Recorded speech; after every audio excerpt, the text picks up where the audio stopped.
The discussion around content strategy is framed by large examples, but it's also the work of regional organizations, small universities, and mom-and-pop stores.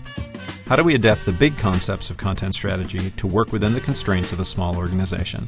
Our next speaker is user experience strategist at Blend Interactive, where he works to solve content problems for small business and universities.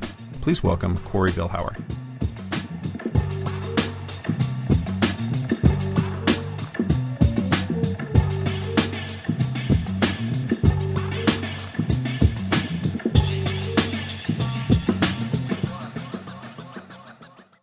Hi, so funny story. My wife, Carrie, wrote that intro. And Dean, my boss, voiced the intro.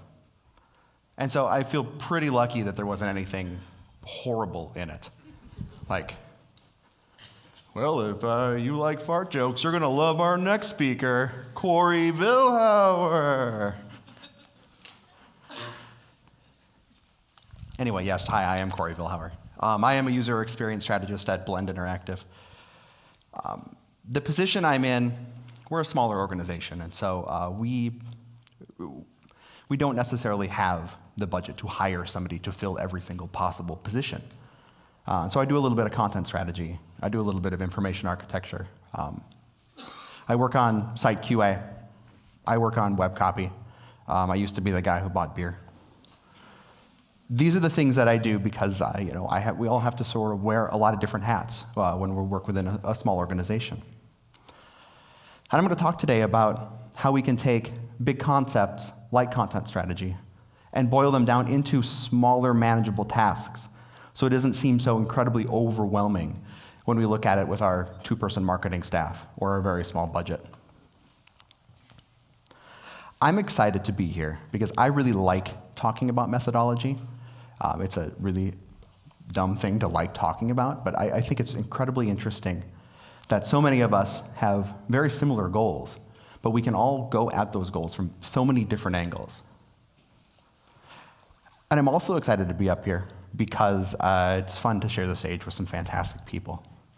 But I'll be honest, mostly the reason I'm excited to be up here is because I want to talk about the most important event that ever happened in the Detroit Silverdome, WrestleMania 3.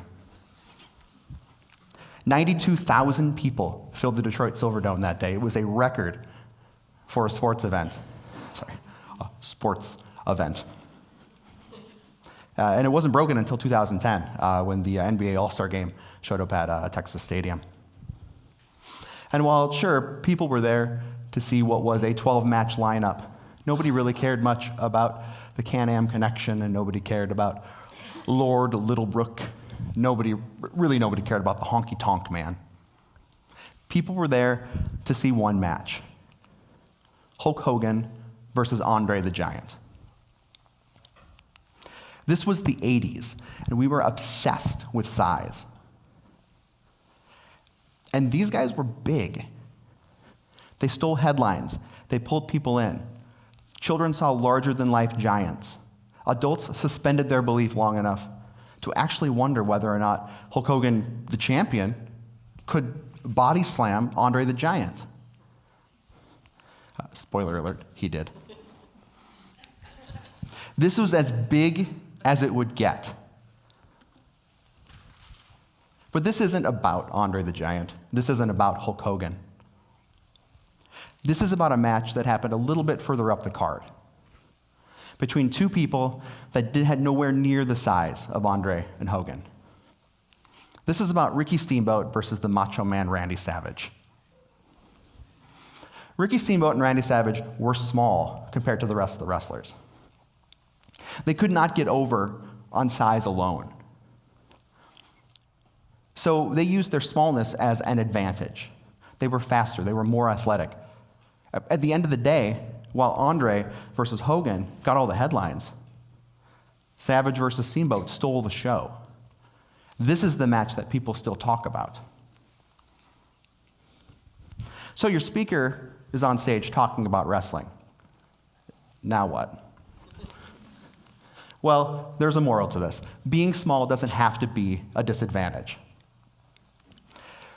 content strategy isn't a big budget, big project type of discipline. It can work within our existing restraints. It can work within our existing teams. We just have to talk about the things that we need to do to make it smaller. So I want to talk a little bit about that today, both what we can do to make it smaller, both how to make it smaller, and then some of the smaller little itty-bitty tasks within each of those major sections. But first, I want to talk a little bit about the history of content strategy and why this is even really an issue. The history of content strategy isn't really much of a history. Yes, we've always been talking about content, and yes, we sort of understand that these are things that we need to pay attention to. But we had a really hard time selling it. As a consultant, it was difficult to sell. But within our organizations, it was hard to sell. It was hard to say we would like to put a little bit more time toward making sure our content is really, really good. And so we tried to sell it in two ways. And we still do this today. First, we sold it based on deliverables. Deliverables are things that you pay for. Like, we can give this to someone, and they understand what it is they paid for. It's a content audit. Okay, well, I understand you spent a bunch of time and I got something. But content strategy isn't always necessarily deliverable driven. A lot of times it's we're in there helping other teams find their way. So we also then defined it by using big names and big budgets. We used it with case studies. We talked about companies like NPR. I'm pretty sure. I hope I'm the first person to bring up Cope today, but if not, that goes on your conference bingo. NPR had a gigantic content model, and everybody really likes hearing about that gigantic content, or not a content model, but a content distribution model. And that's a great story. It's fantastic. It's like, look how big we can get. We talk about the Boston Globe. We talk about a project that took a really traditional media source and brought it into the future through responsive design. We talk about both Obama campaigns, what looked like a really grassroots effort, but it was the foundation was a really, really streamlined, well-oiled machine. We talk about companies like Marriott, where we have hundreds of different individual locations being pulled under one umbrella. The downside to these types of case studies is that most of us can't do what any of these companies are doing. The downside is that this makes everything look like it's tied together really nicely. Like, this is a great little package that you can just go pay for. Let's go get a content strategy. But in reality, that's not how it is. Case studies are fantastic. They're the currency of change management and process management and process. When we talk about write articles, you want to have a great case study in it because it sort of gives you a fantastic example. But the case studies are just that. It's a large project, nicely tied together. Everything ended up perfectly. We don't see what happened before. We don't see what's happening after. And not to mention, we don't really get to see the individual pieces. There are so many things that go into changing our web content and keeping things updated. We look at it like, okay, we're going to do this, but really what we're doing is we're interviewing users, and we're asking questions, and we're finding silos and breaking them apart, and we're adding processes and adding people, or we're getting rid of processes and getting rid of people, or we are doing a content audit, content inventory, organizing all of the site content on the site. There's more. Writing copy, editing copy, adapting that copy so that it works in different formats, sharing that content. These are all the little things that make up the larger idea of content strategy. And that's not even talking about the slow and onerous crawl of cultural change.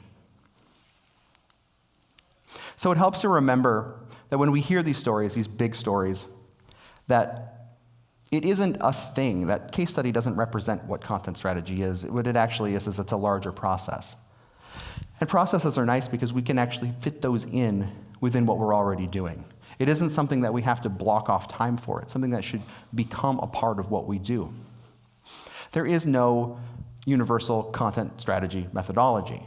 So no one in here can say, this is exactly what we're going to do. We're going to take what NPR did. We're going to read content strategy for the web. We are going to listen to the speakers today and do all of that stuff.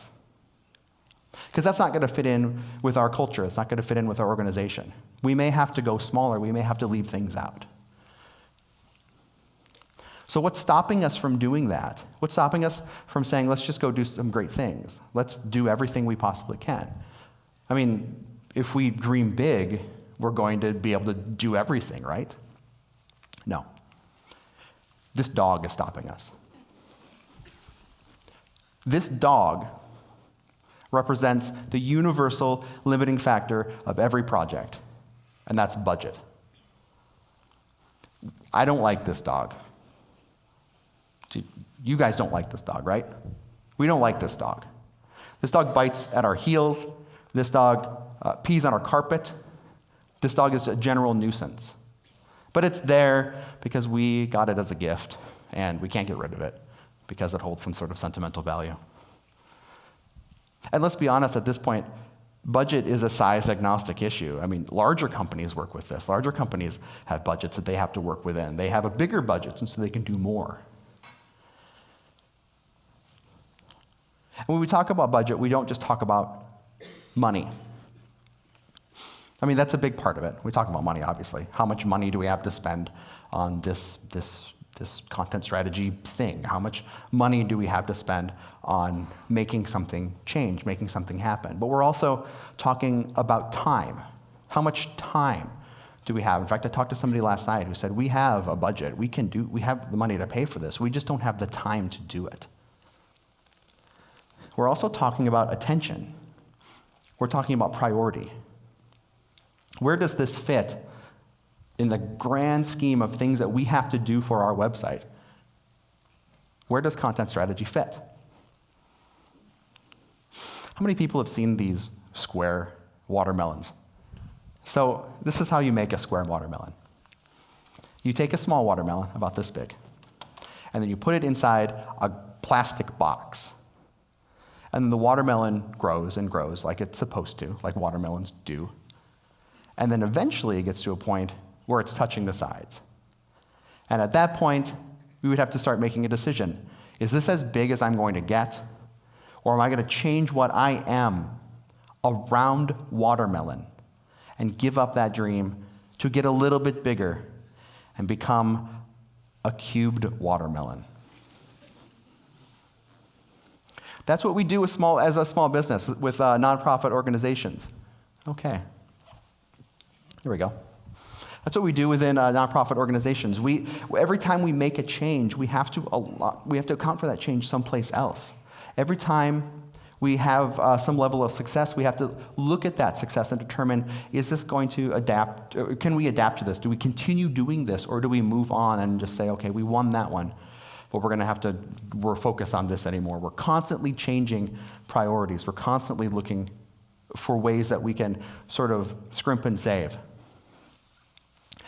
So I want to talk about working within these restrictions, not working within glass boxes, but working within the budget. And we start with what seems like a really obvious one, with the project scope.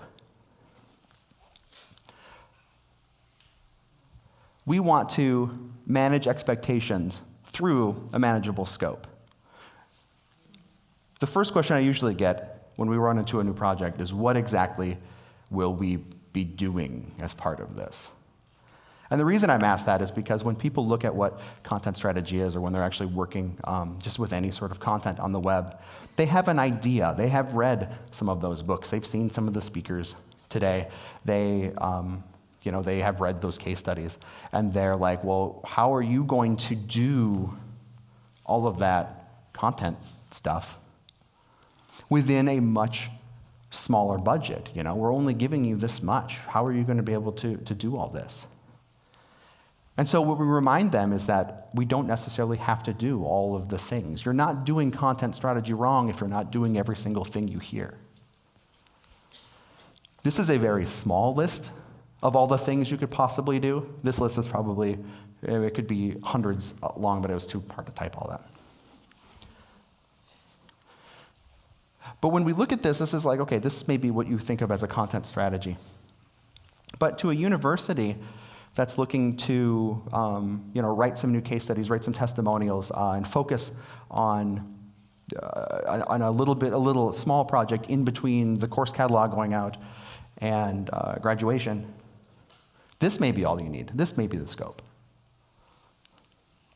To a company that sells farm equipment, if their job is at this point, their focus is readjusting the content model and updating the tags so that search works better, this may be their scope.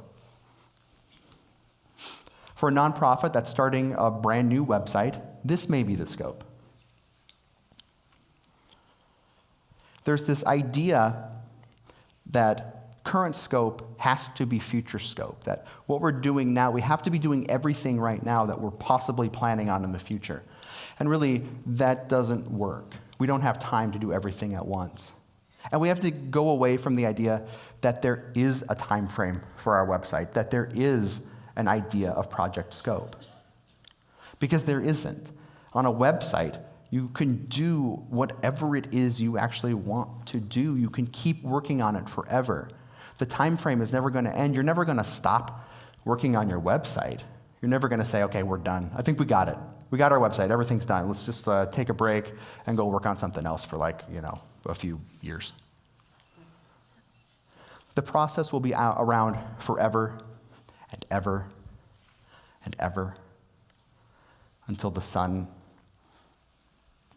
collapses in on itself and we all die in a giant explosion.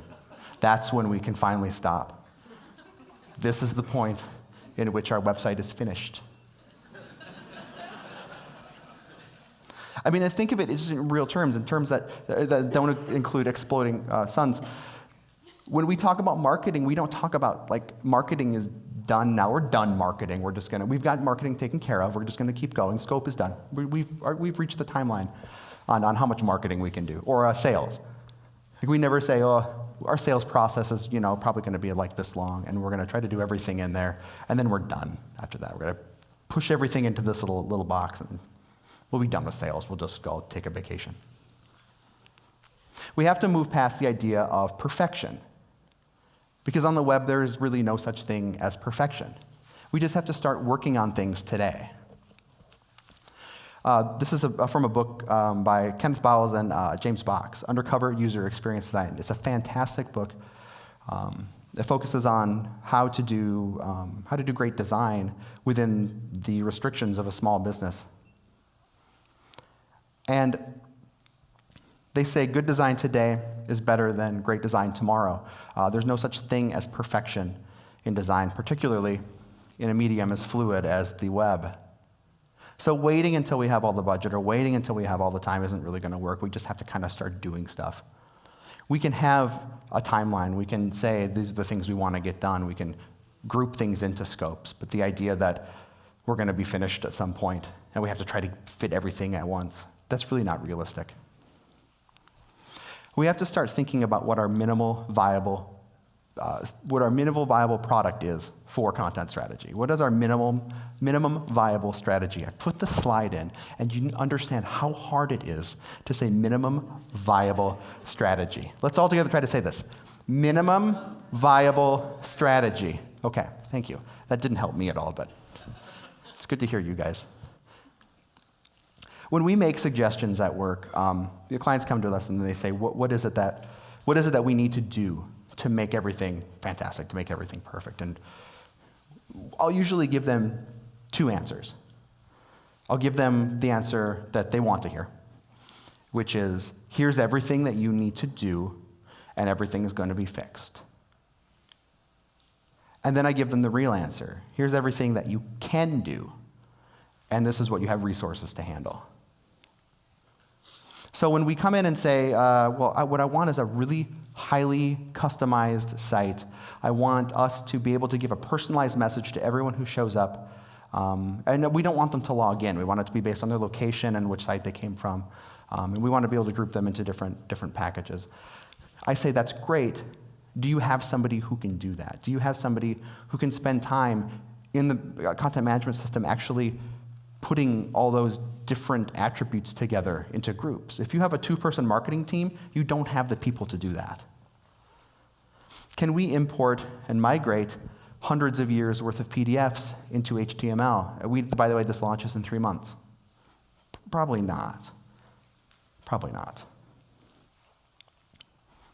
There is one part, though, and this is really maybe the most minimum of the viable strategy. And it was in every one of the scopes we looked at before.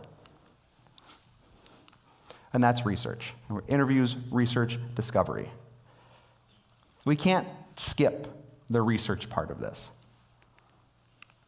You'd think that, though, small CS, when you're talking about content strategy on a really small level, you'd think, well, let's just get started. Corey, you just told us to get started. And now you're making us go back and talk to people. The thing is, if you don't do any research at the beginning, you're probably going to pay for that research way down the line. You're going to make mistakes early that just keep baked in to the site. And when it finally launches, you've kind of got to go backwards and fix it. I'm not saying, though, that research has to be a gigantic, big budget piece. If you don't have the budget to do research, you can still do the research. In fact, you have to still do the research. It's just that we would do research on a much smaller level. Instead of, flailing in the dark, instead of punching at shadows, we at least would know a little bit about what we're trying to build a site for. And I've got 3 ways we can do really quick research. One of them is gut checks. This is my son. He's checking his gut. When we talk about gut checks, we're talking about really, really small, off-the-cuff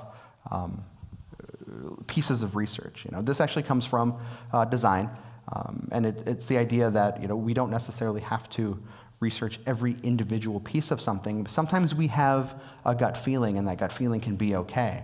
But it's necessary that when we have a gut feeling, that we actually say, okay, well, let's actually check this quick. Let's make sure that this is viable. And these gut checks, they don't take a lot. You just have to get curious about something. You have to have a gut feeling, and then you have to say, oh, maybe I should check. You have to find an audience, and finding an audience is as easy as turning to the person next to you, who sits next to you in your cubicle, walking to the coffee shop, wandering into the street with a piece of paper, asking anybody who wants to listen, could you please, this headline, will you help me read this headline and see if it works? Ask quality questions, and we'll get to that in a second. And then finally, choose a direction. Make a decision based on what that gut check was. That decision might be, we're doing okay, we'll keep going with this. That decision might be, wow, this is not working out. My gut was pretty wrong.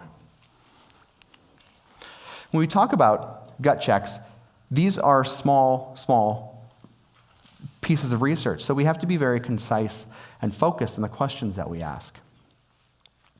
And so we'll ask pointed questions that get responses that are going to help us make decisions about whatever we're gut checking.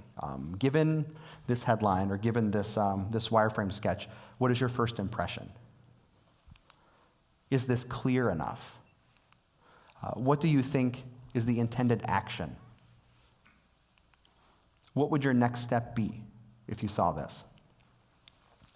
It could be hundreds more questions, but the idea is to have 3 or 4 that really ask the question that you're trying to figure out from going and doing that gut check in the first place.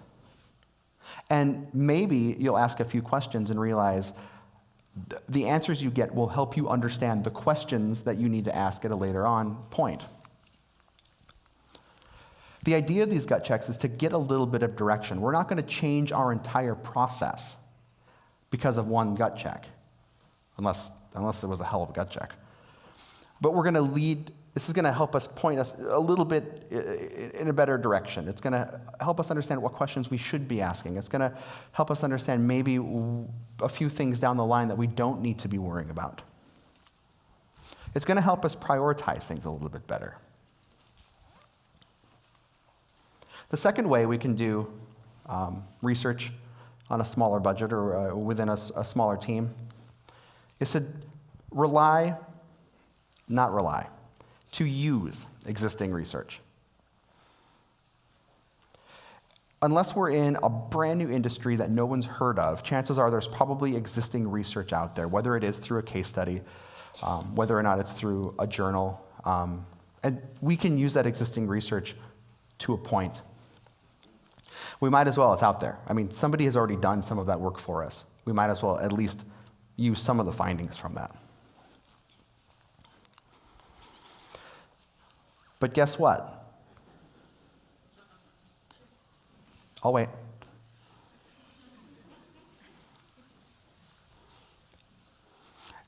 It's a chicken butt. Guess what? Chicken butt. Come on, guys. This is not. There's a caveat to this. It's not worth explaining this one. There's a caveat to this. Existing research alone cannot be enough. We work with a client who's in higher ed. And in a meeting recently, they said something that, maybe this is something everybody knows, but to me, it was fantastic. It blew my mind to hear this. When they talk about differentiation between their university and other universities, they have given up 95% already. 95% of every university is probably pretty much the same, in terms of marketing, in terms of message. You've got a bunch of majors, and you've got students, and they're all looking for a better education, and they're looking for a more affordable education, et cetera. They said the extra 5%, that's what really matters.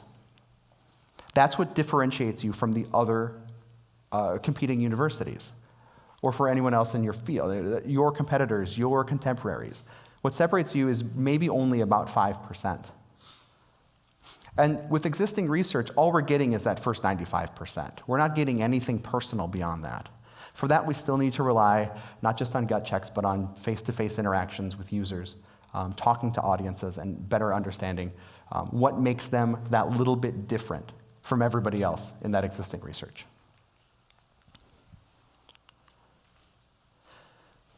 Finally, instead of treating research like something that has to be done only at the beginning, we can add and bake in research to the entire process itself, just by asking our customers what it is that they want and asking them what's working and what's not working. There's two ways to do this. One of them is to reach out to the people in your customer service department, if you have one, or your salespeople, if you have salespeople, and ask them questions. They're closest to the people who are going to help us find out what our users want, because they're interacting with their users all the time.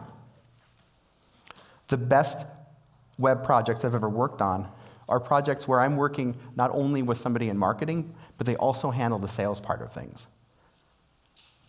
Because they know so much, and they're so open to changing things for the users, because they know exactly what it's like. Or you can literally just ask people what they think while they're doing something. In this case, maybe you have a question on your website. It's a feedback form. That's all it needs to be. Were you able to find everything easily on the site today? And you're going to get a lot of answers. None of them are going to be positive. They're all going to be, no, this is what you need to fix. And so here's an example. Somebody might ask you, no, I searched for a Culivator. A Culivator is a proprietary brand of Hiller. It's a farm thing. I don't know. I searched for a Culivator twice and it never showed up. I finally found it listed as a Hiller. Well, what that means is somebody's coming to your site and looking for your competitor's equipment, because that's what they think it's called. It's like going to Target and asking for Kleenex, and they don't have Kleenex, they only have facial tissue. That's weird, because I don't know why Target wouldn't have Kleenex, but just suspend relief. Hulk Hogan did body slam Andre the Giant, so anything can happen. Why does adding an item to the shopping cart take me to the shopping cart? I want to keep shopping. When you see this, maybe we need to start looking at whether or not that shopping cart process is working. Yep, everything's perfect, carry on. Just kidding, no one ever says that. The important thing to research is that we have to know when to stop. You can research for as long as you see fit. As long as you want to put budget toward it or put time toward it, you can research forever. When you begin to see patterns, though, maybe it's time to stop doing a little research and move on to another side of that project. I'm not saying stop, but just like stop researching that specific thing for that specific moment. When you have a little bit more confidence in the decisions you've made, maybe that's time to stop doing a little research. The time to stop depends on the project, it depends on the process, it depends on the product, it depends on every little individual thing. You don't really, there's no formula for when to stop doing research. Erica Hall talks about this in her fantastic book, Just Enough Research. This idea of looking for known unknowns, and the fact that we could research something forever and still find new things. There's always going to be more research, there's always going to be more questions. But she says one way to know you've done enough research is to listen for that satisfying click. That's the sound of the pieces falling into place when you have a clear idea, the problem you need to solve, and enough information to start working on the solution. And with that click, let's start talking about making things. Creating, editing, maintaining content, this stuff's really hard, and it takes a lot of time. If anyone was in my workshop yesterday, this was the slide I started with, because it does. This stuff is really, really, really difficult, but we can't skimp on it. We can't put 50% okay content across our site, because people are looking at it and say, this is really gross. And so if we have 100 pages and we decide, let's just do all of them really fast and just throw them out there, whatever, that people will notice that. It's going to look really bad. What we need to start doing is prioritizing that content and finding people who can help us make it. And we'll start with that first one. Prioritizing content means breaking it apart into more manageable chunks. We're going back to that idea of minimal viable content. This is what we need to work on because this is what we absolutely have to have. So let's focus on this section of the website and update it really well and get that out there. And then we'll work on some of that extra stuff later. Carrie Hayne Dennison had a talk back at IA Summit in 2011 about content strategy on a shoestring budget. And she compares it to buying furniture for your home. You want to focus on the priorities, the things that you need, and that's what's going to dictate how you update stuff. Nobody's going to save all of their money. They're going to keep all their old furniture forever up until they get to the point that they've saved up enough money to buy all brand new furniture, top to bottom. There's two reasons why that doesn't work. Number one, that's really frustrating to have to take all that on. It's really stressful to take all that on. And number two, it builds in the wrong kind of attitude. What we want to do is we want to promote the idea of constant change. So we're not just updating our content because we have a new brand. We're updating our content constantly because we're paying attention to what needs to be updated. And we're doing it a little bit at a time because then it isn't this big weight on our shoulders. These are priorities because our audiences say they're priorities. Everything else can come after that. So for example, if a university knows that they need to focus first and foremost on admissions content, and the reason being that, well, when you get on site, when the students finally reach university, they don't go on the website anymore. They go to the student portal instead. Our focus then is to make sure that we're making great copy for before they get to campus, because they're not going to show up anymore they're not going to be on the site anymore once they're on campus. If there's a big fundraising campaign, and you know that some of your best donors really, really relate to that, reading the annual report and reading things in print, we need to make sure that we adapt the site so we can have that same content on there for them to view. If there's a big sale coming up and you have some sort of shopping cart feature, you are selling some kind of product, you need to make sure that all the help copy is there, that the process is working correctly, that everything is ready for a giant group of new people to come through. Sometimes we don't even have time to make these changes, and so we have to kind of patch things together.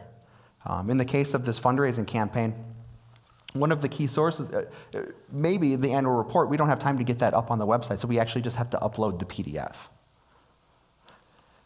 Well, the focus is then to make sure that that PDF is still accessible for them to reach. Maybe we have a bunch of forms, and these forms are very important, but we just can't get them, set up in HTML yet, so we have to make those also PDFs. As long as we're providing access to them, we're doing something.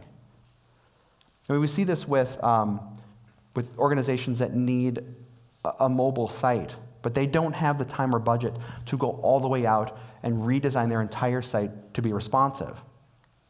And so they create, an MDOT site. They create a separate mobile site. That can be okay. In fact, Karen McGrain talks a little bit about actually that exact example of the mobile site, about how these seemingly contrary decisions, it feels like we're not going forward, we're kind of patching things up. And that's okay, because we're focusing on priorities first. As long as those decisions are conscious choices, she says, made because of an immediate short-term need to serve user expectations or meet business goals, there's nothing inherently wrong with taking a little detour on your way to the end goal. But we want to make sure we remember those things. The stuff that we're saying, we don't have priority to do this, we can't take care of this right now. We want to remember what those things are. And so we also should keep a wish list of all the projects and all the items that we want to work on in the future. There's 3 reasons why we would do this. Number 1, it collects aspirational content. If you have a whiteboard that has a list of all the things that you want to get done in the future, it's really easy when it comes budget time to say, listen, we need a little bit more, and here's why. We've already listed out all of the different things we really should be doing. It also helps keep track of practical content, stuff that we just don't have time to write. But when we do have a space, if we do have a little bit of extra time, seeing that on the list says, oh, right, I can work on this now. And finally, it reminds us of what we can do. The problem with working within a minimum viable strategy is that that's just it. We're working at a minimum. And so we get so heads down in our work that we forget that there are other things we could possibly be doing. It helps remind us that if we do end up with extra people, with extra time, with extra budget, we can do so many great things. And so let's talk about what happens when somebody else shows up. The number 3 thing is finding somebody who can help you. And there's a lot of different ways this can happen. When organizations come and talk to me and they ask me, hey, we're going to put all this content up, what's the best way to do this? My answer is always, do you have any more people who can help? Because if it's just your small marketing team, or if it's just you have to do it within this 2 weeks because that's all the attention you have to give to it, or that's all the time that you have, it's not going to get done very well. Finding somebody else to join in is the easiest way to get a lot more content done. If 2 people are working on it, it's going to get done twice as fast. Maybe not. And so we can start young. We can find an intern. Interns are fantastic because, for the most part, they're inexpensive. Let's be honest. Come on. Or at least they're less expensive than maybe a seasoned practitioner within that field. But the other cool thing about interns is that they are not entrenched in your organization yet. They don't know all of the politics. They don't maybe even understand all of the content. They have enthusiasm, but they don't have any of the baggage that comes with working within that company and knowing all of that content. So in addition to having somebody working on your copy, or working on your videos, or working on your various content audits, now you have somebody you can ask questions of. Does this make any sense? You have a little bit of idea of what we do, because you've worked here as an intern for 2 or 3 weeks. Does this make sense? Does this sound weird? Ask them the same questions. You can do those gut checks with that intern because they are a perfect balance between the end user and somebody who actually works at the organization. Also, you can find site users. This isn't meant to assume that you guys are making sites for lions. So I guess I don't want to imply that you're not making sites for lions. Is there anyone in here making a site for a lion? Okay, good. I want to include everyone. I have a really big fun example that I like talking about, so it's part of this presentation. There's a site called Snapshot Serengeti. It's an open source project created by the University of Minnesota's Lion Research Center.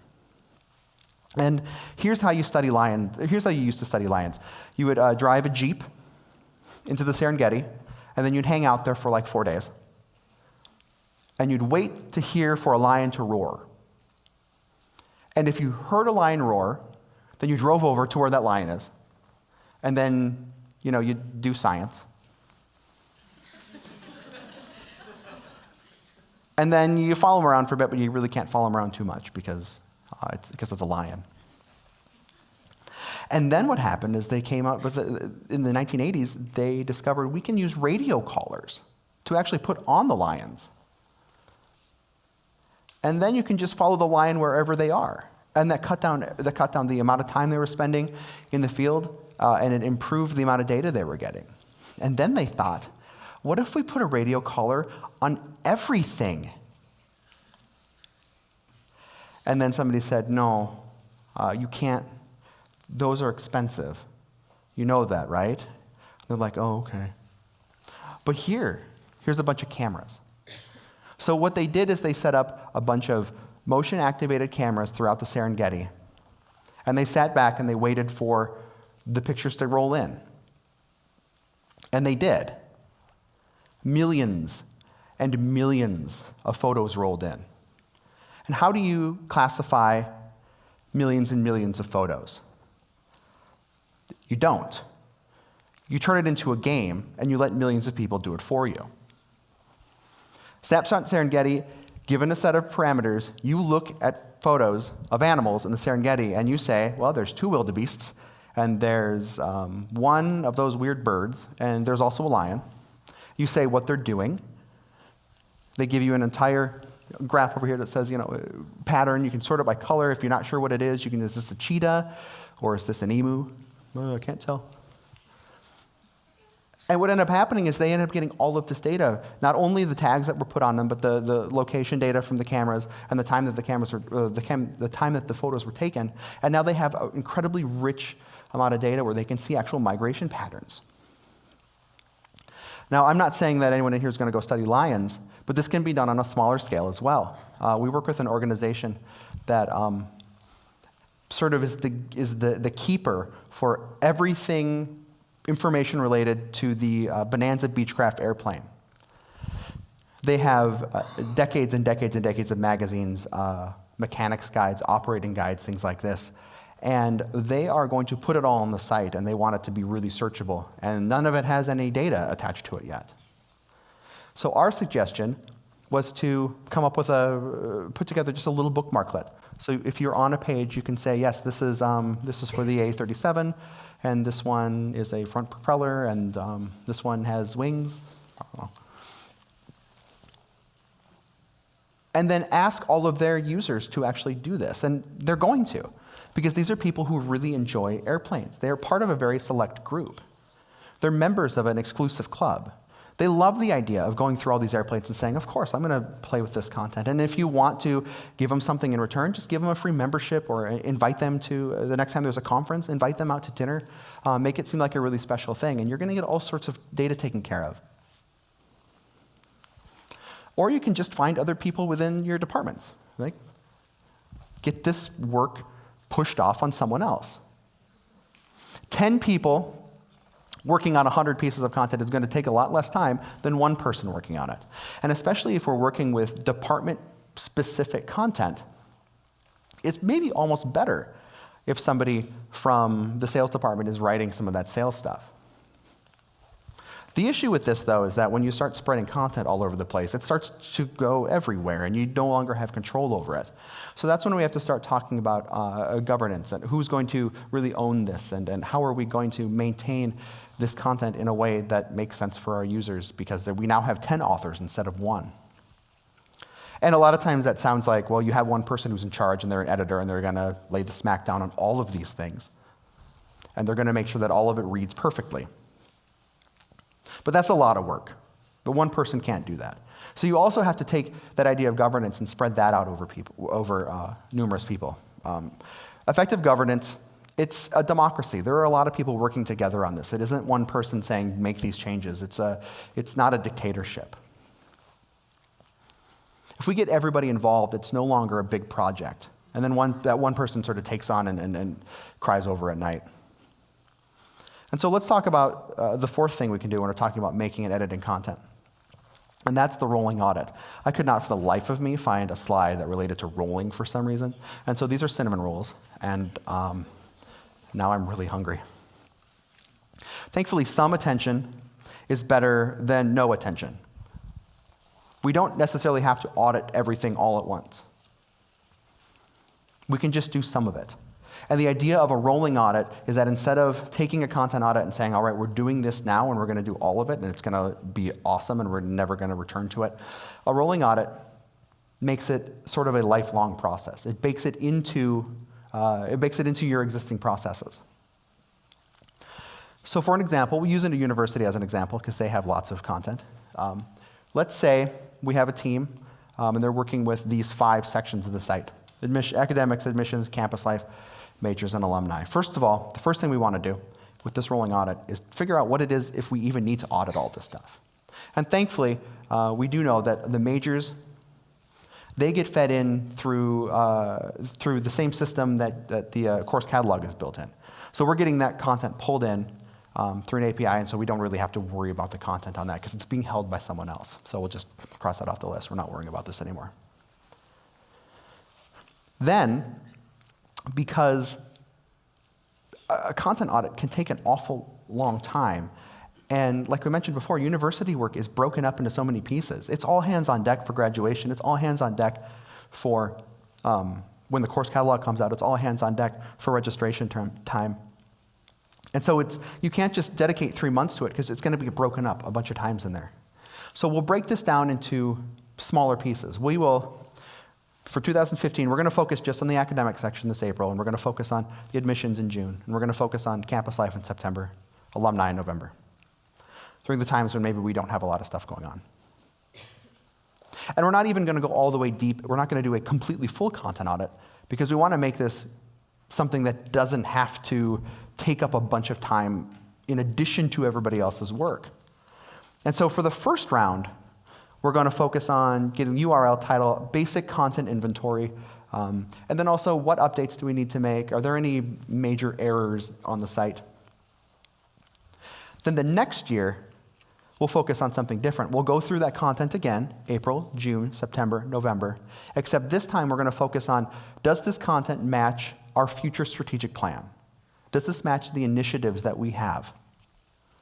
And then the next year, maybe we'll do the same thing, except this time we're going to focus on how does this content fit into the future of this website? And so yes, this has taken longer. It's now a 3-year process, but it's a 3-year process that's being fit in among all of the other things that we're working on.